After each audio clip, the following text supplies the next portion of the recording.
जल्दी। देखो बच्चों, मैंने जो है अंग जगत में भाग का चैप्टर पढ़ा रहा था तुम्हें, है ना। मैंने तुम्हें भाग सिखाई थी, बहुत अच्छा तरीका बताया था कि किस तरह से हम आसानी से भाग को बहुत अच्छे से कर सकते हैं, बताया था ना। तो इसके अंदर कुछ वार्तिक प्रश्न होते हैं, इसमें हमें पता नहीं चल पाता कि कौन सा सवाल भाग का और कोई कौन सा गुणा का है ना, ये हमें पहचान नहीं हो पाती है ना। भाग को हमने करनी सीख ली, तो मैंने ये 3 ट्रिक्स निकाली थी इसके अंदर। अगर तुम्हें ये कौन सा गुणा का है, गुणा पहले पढ़ा था ना हमने, उसके अंदर भी इसी तरह के सवाल थे। देखो बहुत आसान है पहचान। पहला देखो नियम क्या है, जब सारी चीज भी हो, क्या है, जब सारी चीज भी हो, उसी में से थोड़ी सी चीज भी हो, और थोड़ी सी चीज भी हो और दूसरी चीज पूछी हो, तब क्या करते हैं, भाग। समझ में आई बात? देखो कैसे ये सवाल है, सवाल को ध्यान से देखो। एक पुस्तक में 1024 प्रश्न है, सारी चीजें।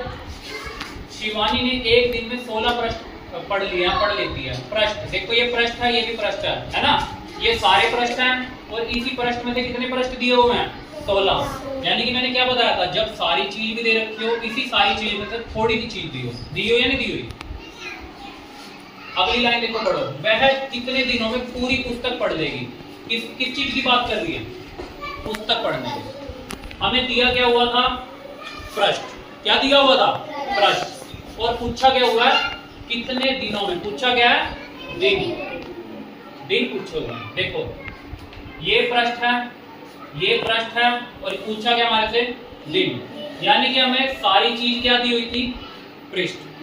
और इसी पृष्ठ में थोड़े से पृष्ठ दिए हुए हैं, वही चीज है ना। सारी चीज में थोड़ी चीज, और पूछ के लिया दिन।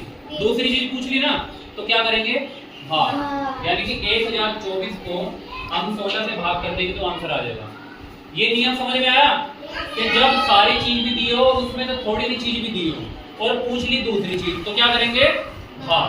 अगला नियम देखो, जब किसी चीज का रेट दिया हो, क्या दिया हो, का रेट दिया हो, और एक चीज का रेट पूछा हो। किसका पूछा हो, एक चीज का रेट पूछा है, तब भी भाग करते हैं। जैसे रेट क्या होता है, जैसे मैं दुकान पे गया, मैंने कहा भैया 10 पेंसिल देना, कितने की, हो गएगा 100 रुपए की। यानी कि 10 कोई चीज है, उसका साथ में दाम दिया हो, तो उसको क्या कहते हैं, रेट, है ना।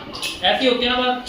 तो जब किसी चीज का मैं रेट दिया हो और कितने का पूछा हो, एक का। कितने का पूछा हो, एक का पूछा हो, तब भी क्या करते हैं, भाग। देखो ये सवाल कैसा है, इसको ध्यान से देखो। 18 पुस्तकें कितने की आती हैं, 4230 रुपए की। लिखा हुआ 18 पुस्तकें 4230 रुपए में खरीदी गई। कितने की आती हैं 18 पुस्तकें, 4230 रुपए की। यानी कि कहने का मतलब ये है कि बताओ 18 पुस्तकों का रेट भी दिया हुआ, रेट दिया हुआ है ना। अब अगली लाइन पढ़ो। ऐसी ही एक पुस्तक खरीदने में, कितनी पुस्तक खरीदने में, एक पुस्तक खरीदने में के लिए कितने रुपए की आवश्यकता होगी। अब ध्यान से देखो, रेट दिया हुआ 18 पुस्तकों का, पूछा कितने का हुआ है, एक का। कितने का पूछा हुआ है, तो क्या करेंगे, भाग। यानी कि इसको किससे भाग देंगे, 18 से भाग दे देंगे, आंसर आ जाएगा।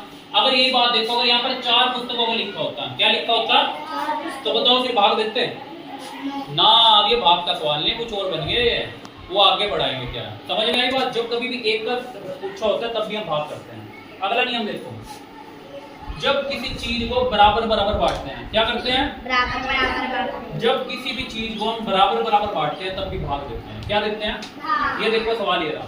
रिया ने 10,021 बैग को 50 विद्यालयों में बराबर बराबर बांटा। देखो आगे ना बात, क्या लिखा हुआ है, बराबर बराबर बांटा। प्रत्येक विद्यालय को कितने बैग मिलेंगे, तो क्या करेंगे, इसको जो है 50 से भाग दे देंगे।